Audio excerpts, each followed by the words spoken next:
Victor Manas, and Arsenal technical analysis Miguel Molina. Ain't that our set piece coach? You know, he definitely headbutted something, clashed amid the celebrations of Arsenal's third goal and Emi Martinez's own goal on February the 18th.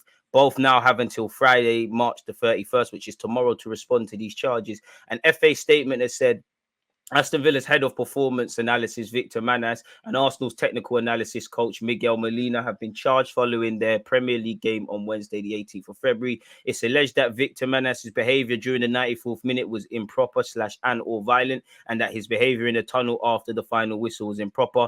It's alleged that Miguel Molina's behaviour and/or language during the 94th minute was improper and/or abusive and/or insulting, and that his behaviour in the tunnel after the final whistle was improper. So, again, language is everything. Smash the like button. I mean, it says he was abusive and that. It doesn't say he was violent. So did someone try to grips him up? If someone tried to grips up our coach, what's already understood don't need to be explained in it, really and truly. Apparently, reports coming out from France that Saliba could be out for several weeks. I hope this isn't true because we have Liverpool coming up next week. There we have it, man. Come on, DG. When are you gonna come out? Come out of what? I ain't in no closet. Big up everyone. You know, everyone's allowed to do what they want to do, but come out of what? Like, what are you talking about? Like, that one's scary me. Do you know something I don't? They're saying Haaland might miss 2 games. Injuries can happen to anyone. Don't forget to like and subscribe if you're new, as my guy has said there.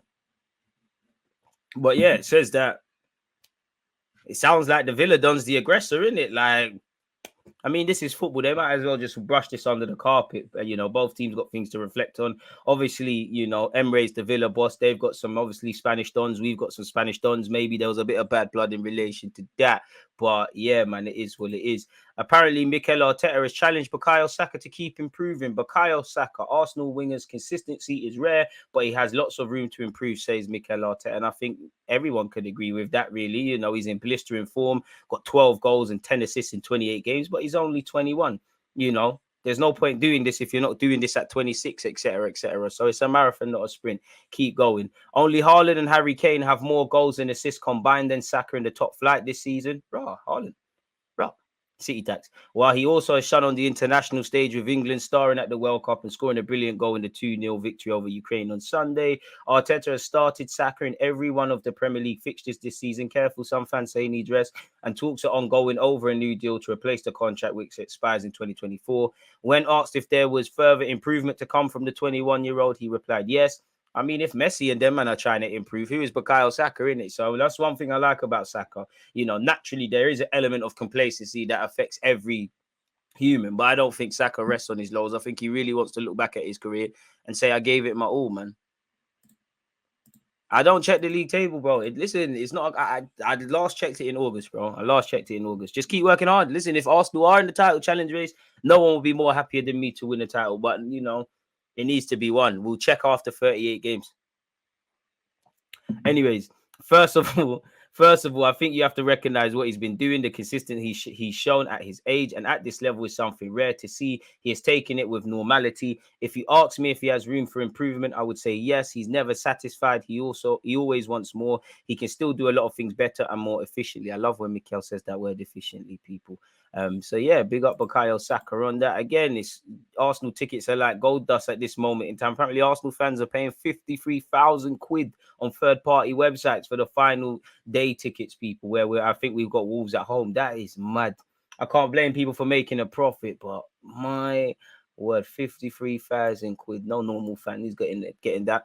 Again, people, you don't need to start voting on the Premier League website. The Hall of Fame for 2023 shortlist has been revealed. Again, you've got Arsenal, Sol Campbell, Tony Adams. You've got Michael Carrick, Petr Cech, Andy Cole, Robbie Fowler, Rio Ferdinand, Les Ferdinand. Thought Rio would have been there already. John Terry, great player, racist, so forget you. Defoe, Cole, Gary Nev, Owen and Vidic and Yaya Toure. I mean, if it's up to me, you know I'm voting with Tony Adams and Sol Campbell. If I couldn't vote for an Arsenal player, Yaya Toure. I think Gary Neville should be there, even though he's a bit of a C next Tuesday. I'll vote Yaya Toure and Cech. Obviously, because there's some, even though he was a bit of an agent, but all of these players deserve to be. I don't know about Defoe, though. I mean, you're a legend, but All of them, I think you've got the weakest case potentially. But anyways, that's that, people. We've already talked about the ticket prices and whatnot. Arsenal ladies qualified for the Champions League semi-final after beating Bayern last night. Yeah, we went over that and it was great to see. I'd implore you all to watch the highlights because the first goal that we scored with Manon was an absolute peach of a goal. But we overcome a defeat, people, in the first leg and 1-2-0 at the Emirates, and it was rocking. And it's great for the women's game or WSL. Well, WSL's the league, but you get the point. And it was nice to see actually Edu and Arteta there also, people. Football Mirror Society, completely off topic, but Premier League clubs avoided 250 million in tax, experts estimate. I don't think the Premier League clubs are doing anything different from a lot of these corporations who, despite the fact of energy prices are going up, etc., they're all announcing record profits. Half of these unions that are striking against their employers, like the Royal Mail, they're announcing profits. MPs are taking the P. You know, I know certain prime ministers of this country sat here and showed us their tax sheet and whatnot, but they didn't talk about how they're getting around it with their wife and things like that. So Football Mirror Society, you know, if you're rich and you earn a certain amount of money, you can obviously exploit certain things. So it don't surprise me if there is tax avoidance and whatnot. This is why I only care when footballers get what they, you know, I love footballers to get top quid because they deserve it, really and truly. So there you have it. If anyone, at least they come from humble beginnings. The rich get richer, and it's quite bleak for society, essentially, people. But nonetheless, smash the like button. We keep going. We've covered that. Saliba was not spotted in full training, as discussed there. We'll get on to Ansu Fati. We need that. Allegedly, Arsenal set for Thomas Partey injury boost in Leeds clash, but William Saliba's status is uncertain. Apparently, Thomas Partey is in training. Again, I need to zoom in because I can barely see this. Thomas Partey is optimistic that he can give Arsenal a boost by being fit to face Leeds on Saturday. As we know, he was unused in the 1-1 draw for Ghana against Angola. Chris Hughton said he was struggling with small injury issues and he was too big of a risk. We also know Arsenal sent a physio out there, Simon Murphy, to accompany Partey while he was on international duty.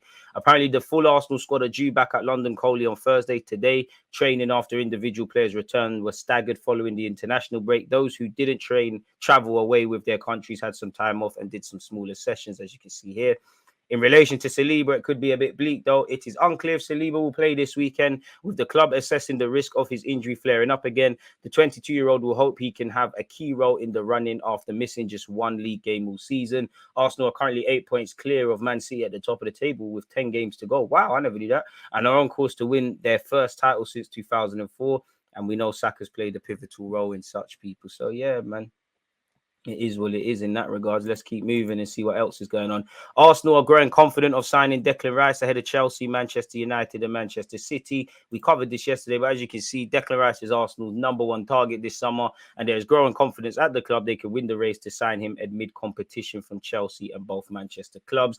Rice is viewed as the ideal addition as he suits Arsenal's recruitment model. The West Ham captain is 24 and has his best years ahead of him. Smash the like button, people. Like the rest of the Arsenal squad, Rice is ambitious, wanting to play in the Champions League and compete for trophies.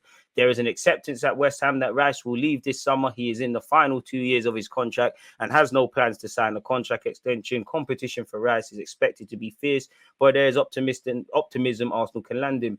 The Gunners wanted to sign a midfielder in January and Rice was considered, but West Ham insisted he was not for sale at any price and he would have been reluctant to leave the club in the middle of a relegation battle. There's been no direct talk between the clubs since, with Rice focusing on keeping West Ham in the Premier League and winning the Europa Conference League. But Arsenal's hand is stronger now, with the club 8 points clear at the top of the Premier League with 10 games to go and Champions League qualification all but secured. Wow, I never knew that. That gives the Gunners an attractive project to Rice and they hope it gives them the edge over their rivals, while Arteta's record in developing young players adds to their pulling power. Chelsea are admirers of Rice and it has long been thought he would return to his boyhood club after being released by their academy at 14. The midfielder also enjoys a close relationship with Mason Mount, whose future is uncertain at their own very football club. So it is what it is. Mikel Arteta, key reason why Arsenal now lead Declan Rice transfer race, but Chelsea and Man United could provide competition. Is there anything new? Apparently, it's the players' opinion on Arteta that the Evening Standard rights could be crucial. We know this. We just went over that. Beyond Arteta, the project of the North London club is thought to be in line with Rice's ambitions. Okay. They're trying to ask for 150 million. You're going crazy. So I don't think Goal.com is saying anything new there. So why waste any time with that, folks?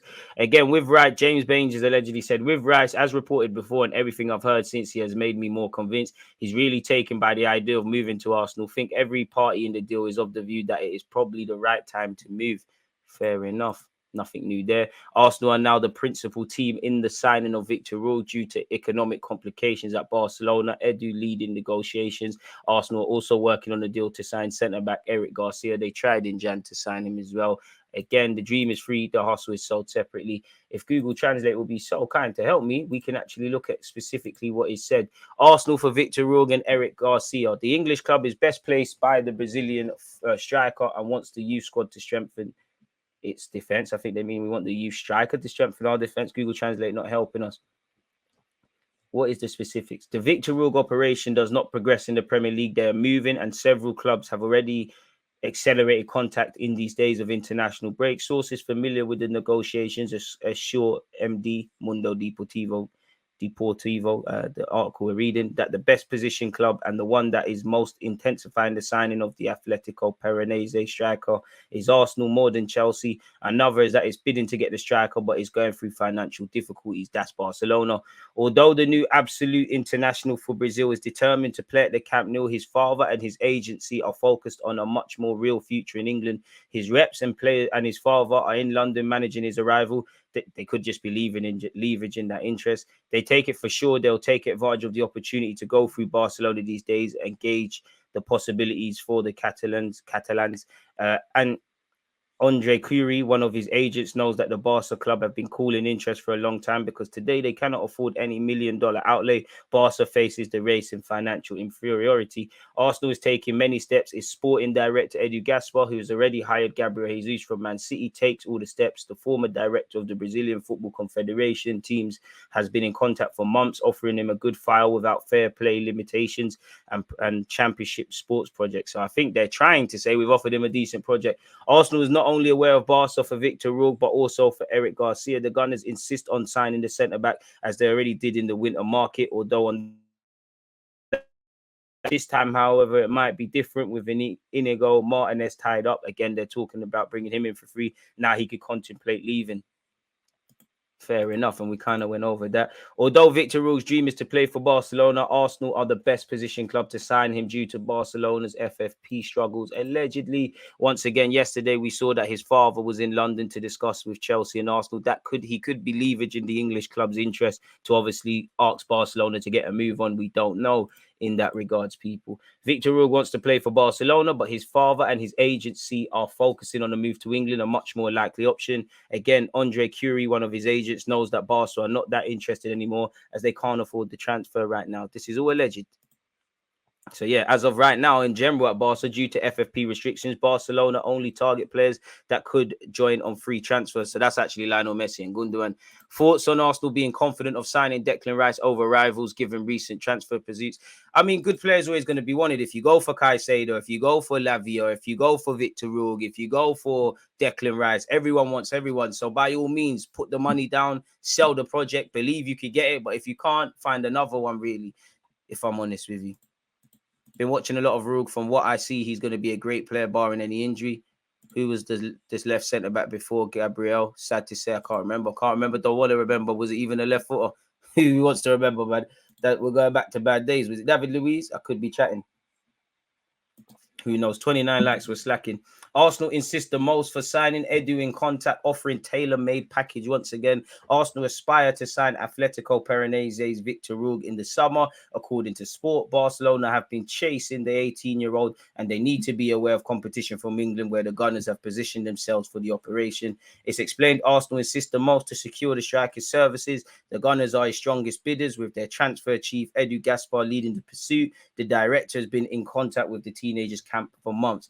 Edu is offering the Brazil under-20 international a tailor-made sports project at the North London club, and he also knows how to treat young players from South America. I mean, come here, develop, help us win things, and Barca will come back in for you, and in the future, we'll sell you for decent money, keep it moving, really and truly. Roux can meet his compatriots Gabriel Jesus, Gabriel Martinelli, and even Jorginho. His father, along with his agent, are in London, where they will have talks with a few English clubs over a potential deal. The youngster will leave Atletico Paranaense in the summer, and Barca will have to battle settle it out with Arsenal for his signature. Unlike the Catalan club, Mikel Arteta's side don't have any financial restrictions, pardon me, to carry out his signing. What has this said? Arsenal intensifying contact. What's this? Okay, forget that. We've just gone over that essentially. And again, we've been linked with Ansu Fati. Apparently, Ansu Fati's father names potential destinations for Arsenal and Manchester United target in recent bombshell statement. I mean, he's not happy his son's playing. You know, again, every mother or father, whether they play academy football or not, they think their son should be playing it. 9 times out of 10, they think their son's the best in the planet. Ansu Fati's future at Barca is up in air following surprise comments from his father. Arsenal, Man United, and Liverpool are just some of the clubs reportedly taking an interest in the 20-year-old forward, whose father, Bluri, has claimed that he must get more game time or potentially leave the Camp Nou. Again, George Mendes, his agent, he's offered him out before people. Apparently, Xavi has only handed him starts in 11 of his 40 appearances. You're at Barcelona, make yourself.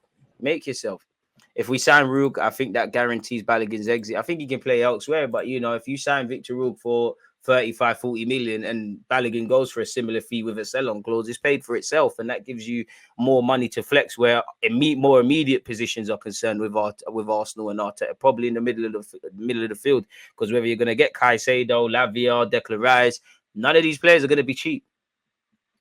So, yeah, apparently his dad said,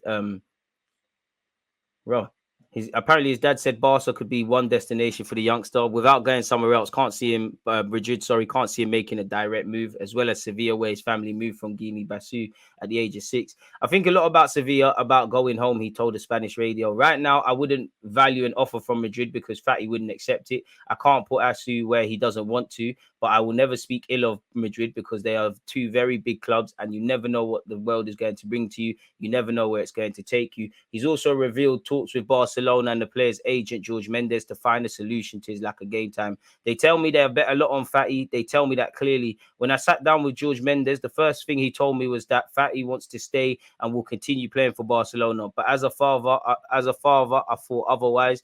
Fati doesn't agree with that. And I mean, it seems like a dad trying to do too much. What bothers me is how they are treating Ansu for minutes. 1 minute, 2 minutes, 3 minutes. That's what bothers me. The reality is Barca are top of the league, really. So Xavi's been doing what he's doing, you know, and you got Dembele historically. I know he's injured, but you get the point, really. Again, he said we deserve much more. Again, you get what you deserve sometimes, and if not, leave elsewhere. Again, I don't know if Fati's got attitude issues, but allegedly Luis Enrique said he wished he didn't take the 20-year-old with the Spain squad people. So, and there's concerns about him in training. So if there is attitude problems, if there is concerns about him in training, to go with his injuries and the fact that he's a project player, as much as I think he's got all the talent in the world and I welcome him at Arsenal, maybe this is why people I'm not involved, but the man's a good player, man. If we could just do what we did with Martin Odegaard, it'd be lit. His dad also said when Barca were much worse than they are now, they forced Fati to come back from injury to play. They used to want Fati to make people happy again. Now that he's 100% fit and ready, nobody wants Fati. Did he forget to play football or what? I think his dad needs to let his kid do what he needs to do. Ansu Fati was determined to show his worth on the pitch, not outside of it, so he considers that his father's comments have caused exactly what he didn't want to happen. So, I mean, his dad needs to shut his mouth then and let people do what they're doing. And apparently he's disappointed by such comments, and he's told the dressing room that the comments do not rep him. I mean, I wouldn't say that because my dad's moving mad, but I still back my dad, innit? Apparently the comments naturally did not go down well at Barcelona. The dressing room is convinced that those statements do not represent Ansu Fati nor Mendes, who has always been very respectful with the club because he's making a lot of money off them, man. George Mendes has been offering Ansu Fati to other clubs for around 35 million euros, but Barcelona have been very clear they will not sell him for anything close to that and would only let him leave if the player clearly expresses his desire to leave the club. I mean, with the Euros next year, you're going to have to make a move. Apparently, Xavi and coaching staff are starting to worry about the team's attackers not scoring enough. Fati has not scored in 14 matches. Now, again, they haven't all been 90, but maybe that's why you're not playing. Ferran hasn't scored in 13 matches, and Lewandowski has only scored two of his last 10 games. This has got to be a lie. Not so much with Ferran Torres. Apparently, in a private conversation they held recently, Fati had already asked Xavi for more playing time. Fati was very respectful and understanding. Xavi trusts him, but simply considers that other players deserve to play more than Fati does. So take your time, bide your time, and see what you can do. Barca will not loan out Fati under any circumstances. Selling him isn't ruled out anymore, but it would only happen if the club receive a high offer and the player clearly wants to leave. Fair enough. But then when you look at his injury record, people, and he did have, that is it meniscal or whatever that is? That was the big injury, but he can't really buy fitness. In the last couple of years, he's had knee problems, hip issues, mad issues, hamstrings, bruised knees. And look at the games he's missed. He's only 20 years of age, and he's been on the scene for a while. So he's still young. He's contracted until 2027. So I wouldn't actually rule out loaning him out. But I think where we're concerned is probably just was, if I'm honest with you. Arsenal face huge hurdle to sign Moussa Diaby as Newcastle reportedly prepare record bid. Moussa Diaby could be on the move this summer, with Newcastle United ready to smash their transfer record for the winger in a potential blow for Arsenal. Diaby is reported to be a player of interest to the Gunners. It was claimed recently that Arsenal have been following the Bayern Leverkusen staff for as long as 2 years. That was according to Fabrizio Romano, who said Arsenal have appreciated Moussa Diaby for a long time. It's almost 2 years following him, but the same happened with other clubs, including Paris Saint-Germain and Newcastle. There's rumours he could be available for 50 to 60 million euros, people. Fair enough. I like him, but is he better than Xhaka? Probably not. Arsenal ready to prioritise Moses Caicedo move this summer. Allegedly, people, we've seen that a few times, haven't we? Once again, Ansu Fati's been offered out to Premier League clubs by his agent, probably to put pressure on Barcelona to play their lad. Real Madrid and the greats of the Premier League, everybody loves Gabriel Vega. The player must also decide who will be his rep, and everyone aspires to convince him. The last to travel to Vigo was Pep Guardiola's brother. He hasn't even got an agent yet. Apparently, he'll leave in June. So these agents are probably shouting him because they know they're going to get a payday, really.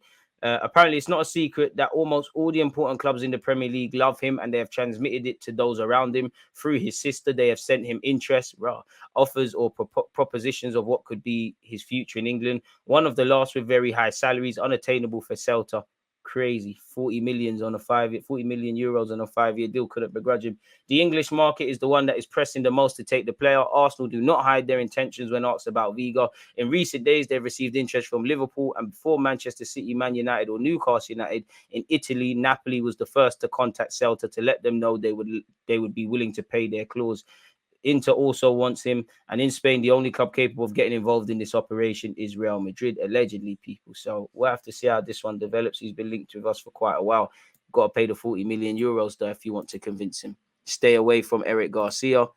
Ansu is pure silk, basically Saka on the left, elite decision making and technical ability. I wouldn't say his decision making is elite yet to name, but our name is definitely being used to get more game time at Bar. So I wouldn't say his decision making is elite at this moment, but I agree with everything else. I mean, I'm tired of hearing about Sergej Milinkovic-Savic. Apparently, Lazio settle on fee expectations for Arsenal and Newcastle United target. Lazio have set an asking price for Arsenal and Newcastle United linked midfielder Sergej Milinkovic-Savic ahead of the summer transfer window. The Serbian midfielder has been regularly linked with a move away from Lazio for several windows, but the Italian club have managed to keep hold of him. However, he will be entering the final year of his contract at Lazio this summer, and this has led to suggestions that he could finally leave in the coming months, people. Lazio, aware of the situation, are prepared to sell only if his suitors agreed to meet their asking price. According to Italian Daily, the Serie A giants want 40 million euros before agreeing to sell him. Clubs such as Arsenal and Newcastle United are keeping tabs on Milinkovic-Savic and are considering making a move for him. Given his contractual situation, his suitors are plotting to table bids between 20 to 30 million euros this summer. Lazio are adamant that their asking price must be met, or the Serie A giants are prepared to risk losing him on a free at the end of the season. So we'll have to see how that goes, people. Shout out to Enzo Lafi, who could be leaving Lorient. Again, we've been linked with Sasha Boy of Galatasaray. Apparently, AC Milan have joined the equation for that, and Arsenal face competition to sign. Have to see how that one develops. Again, what's this? Pardon me. We know we've reached an agreement in principle over giving Bukayo Saka a new deal, so that is great stuff. We've been linked with Pepe again, that plays for Porto. He's been linked with Guillermo. In England, Chelsea and Arsenal are the clubs that have looked for Pepe, and they appear as the strongest possibilities. However, the attacker's businessmen also received contacts from Spanish and French markets. I mean, last winger we got called Pepe didn't work out. Let's stay away from that for a second. Stay away from Eric Garcia. Newcastle should grab him, to be honest. Who, Fati or Moussa Diaby? Scrolling all the way up here, people, once again. Arsenal's project aligned with Declan Rice's future goals, according to reports, further, boosting our case of signing him. Allegedly, Arsenal are to add a massive release clause in Saka's contract of around 120 million. The word in the industry is that Arsenal want to insert 120 million clause, which is understandable. I mean, if Saka keeps developing, what is 120 million in today's day and age? Really and truly, I think we'll be selling ourselves a disservice if that's hardwired, written into his contract. Maybe indirectly, but I'm not on that. We've been linked with Paqueta. We do not need that. We've been linked with prioritizing a move for Caicedo of Brighton. Højlund rumors and reports won't go away. This report has said 35 million. I bet if we scroll down, it would say 50. Arsenal joined the race for Lavia of Southampton. Declan Rice has rejected West Ham contract offers. Brahim Diaz has been linked with us once again. We're set to place a bid for Martin Zubimendi in the coming months. He's got a 60 million pound release clause. As you can see here, it's gone from 35 million euros to 50 million for Ramos Højlund of Atalanta. Again, we've been linked with Noah Okafor of Leipzig. Again, we need to tie down Odegaard. He's contracted until 2025. Apparently, we're willing to offer him fresh terms until 2030. We're the front runners for Moussa Diaby. We're interested in Benassia.